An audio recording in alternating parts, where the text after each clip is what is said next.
So hello guys, আজকে আমি আপনাদের মাঝে আবার চলে আসলাম আমেরিকার ওকলাহোমা স্টেটে নরম্যান শহর থেকে ভিডিও দিতে। আমার পিছে দেখতেছেন ট্রেন লাইন, কারণ আল্লাহ দিলে আমার ফ্লাইট 5:30টায়। আমি ট্রেনে উঠে এখন যাব ডাল্লাস। চলেন। সো গাইস, উনি আমার সব লাগেজগুলি নামাইতে হেল্প করছে, থ্যাংক ইউ। আল্লাহ হাফেজ। Guys, Norman Oklahoma train station, Amtrak দেখতেছেন জায়গাটা।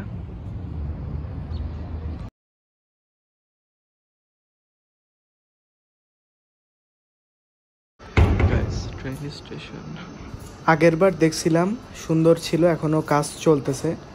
একটা ওল্ড থিমের পুরানো ভালো একটা স্টেশন।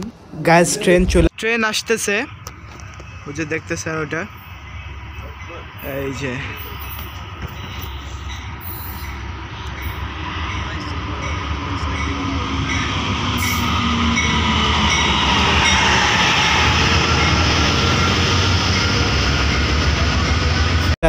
বাইরে।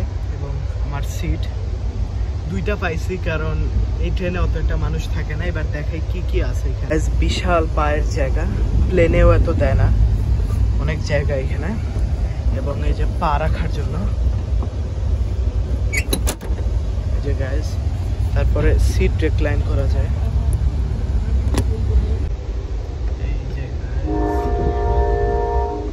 গাইস, ওকলাহোমা থেকে টেক্সাস ঢুকতেছি।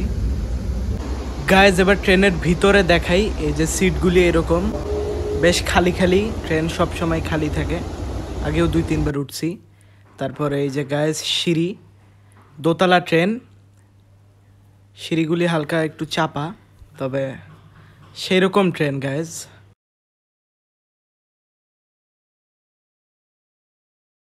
গাইজ, এই ট্রেনের ভিতরে একটা ক্যাফেও আছে, দাম হালকা একটু বেশি, কিন্তু ট্রেনের ভিতরে তো হবে এরকম। দেখতেছেন খাবার গরম করে দেয়। সো গাইজ, ট্রেন থেকে নামার সাথে সাথে আরেকটা ট্রেন ধরতেছে, কারণ আমার ট্রেন লেট করছে। তো ডাল্লাসের স্টেশন থেকে এয়ারপোর্টে নেওয়ার ট্রেন এখন ধরলাম। বেশ সস্তা, আমার এই স্টুডেন্ট ক্যাটাগরিতে $1 দিছে, 5 থেকে 19 বছর বয়সের $1। তো এই ট্রেন দিয়ে যাইতেছি এখন, বেশিক্ষণ লাগবে না, এয়ারপোর্টে পৌঁছে আবার দেখাবো। গাইজ, ট্রেনটা এরকম, টেবিল আছে, চেয়ারগুলি আছে বড় বড়, একটা বাথরুমও আছে, বেশিক্ষণেরও না, তাও একদম খালি train. So guys, window seat পাইছি। বিশাল একটা ঝামেলা হয়েছিল এয়ারপোর্টে, একটু পরে বলতেছি। এখনও প্লেনেও অনেক গ্যাঞ্জাম, বেশি মানুষ হয়েছে, বাচ্চা কাচ্চা কান্নাকাটি করতেছে, আপনাদের দেখাইতেছি এর মধ্যে। গাইজ, যা হয়েছে এবার বলি। আমার প্ল্যান ছিল এয়ারপোর্ট, তারপরে ইমিগ্রেশন, সব কিছুই আপনাদের দেখাবো। এয়ারপোর্টে আইসা আমি ওই ট্রেন থেকে নাইমা আরেকটা শাটেল বাসে উঠছি। উঠার পরে আমার টার্মিনালে ঢুকছি। ঢুকার পরে তারা বলল হ্যান্ড লাগেজ এবং ব্যাকপ্যাক দুইটা নেওয়া যাবে না, একটাই নেওয়া যাবে। আগে এই নিয়ম ছিল না। তো খালি হ্যান্ড লাগেজের ওজন হইতে হবে 7 কেজি। তো আমার লাগেজগুলিতে মনে হয় হালকা একটু জায়গা ছিল, আমি সব খুইলা আবার ঢুকাইছি। তো কোনো রকমে পার হয়েছি, আর টাইমও ছিল না, একটু লেটেই পৌঁছাইছি বলতে গেলে। বিসমিল্লাহ। গাইজ, ফ্লাইট চালু হইতেছে।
সো গাইজ, ডিনার দেওয়ার আগে হালকা স্ন্যাক্স দিছে, একটা চিপসের মতন আর আমের জুস। গাইজ, ডিনার দিয়ে দিছে, আমের জুস নিছি, গরুর কারি আর ম্যাশড পটেটো, তারপরে কর্ন আর একটা চকলেট মুজ, সাথে বনরুটিও দিছে। প্লেনের সব ভিডিওগুলি ভয়েস ওভার চলবে, মানে আমি পরে ভয়েস দিতেছি। তো দেখতেছেন সিনেমা দেখতেছি, কিছুক্ষণ পর একটা পপকর্ন দিছে আর সুরঙ্গ সিনেমা দেখতেছি। প্লেনের সব ঘুমায় গেছে। গাইজ বাইরে হালকা দিন হয়ে গেছে, সুন্দর একটা ভিউ, সূর্য উঠতেছে, নিচে মেঘ।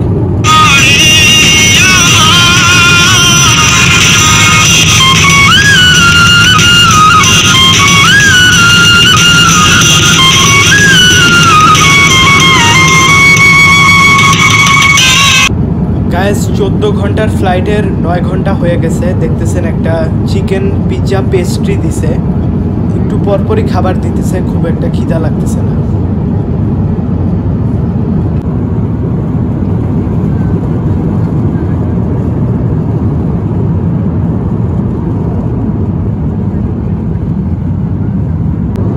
গাইজ এখন ফ্লাইটের আর 4 ঘন্টা বাকি, একটু পরেই নামবো। তো আরেকটা মিল দিছে, খাবারে আছে ইটালিয়ান চিকেন, ইটালিয়ান রাইস, বনরুটি আছে, কিছু ফল দিছে, আবার ম্যাঙ্গো জুস নিছি, একটা পানি দিছে আর একটা দই দিছে, গ্রিক ইয়োগার্ট সেরকম। তো এই খাবারটা আমি 10-এর মধ্যে 8.5 দিব। গাইজ একটু পরে প্লেন নামলে দোহা এয়ারপোর্ট দেখাবো, আপনারা সাথেই থাকবেন। বিশ্বের one of the biggest airport. এবার প্লেনের ভিতর একটু দেখাই। তো এসির ভেন্ট দিছে, লাইট দিছে, তো অনেকে কম্পিউটার আয়না প্লেনের মধ্যেই পড়ে। তারপরে দেখতেছেন প্লেন এখন দিন হওয়া অবস্থা, আর 2 ঘন্টার মতন বাকি। আলহামদুলিল্লাহ গাইজ দোহায় নাইমা গেলাম। এখন এয়ারপোর্টটা দেখাই আপনাদের, না টাইনা পুরাটা দেখবেন। আমরা খুব শীঘ্রই আল্লাহ দিলে বাংলাদেশে পৌঁছে যাব। গাইজ অজুখানা আছে এবং 2টা প্রেয়ার রুম, এখানে একটা ওখানে একটা। আমি নামাজটা পড়ে নেই অজু করে। ভালো একটা সিস্টেম, কাতারেই আছে এরকম, আর কোথাও দেখি নেই। গাইজ এই যে প্রেয়ার রুম, টাইম দেওয়া আছে, সুন্দর কার্পেট বিছানো। গাইজ ঢাকায় যাওয়ার প্লেনে উঠে গেলাম, আর মাত্র 5 ঘন্টা আল্লাহ দিলে এরপরে বাংলাদেশ। গাইজ দোহা থেকে এখন ছাড়বে প্লেন।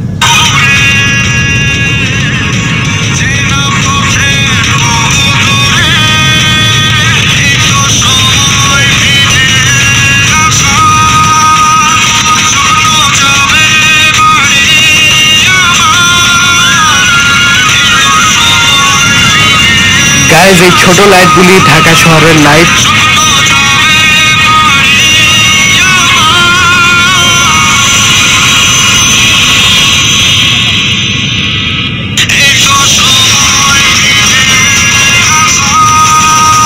নামছি গাইজ 2 বছর পরে।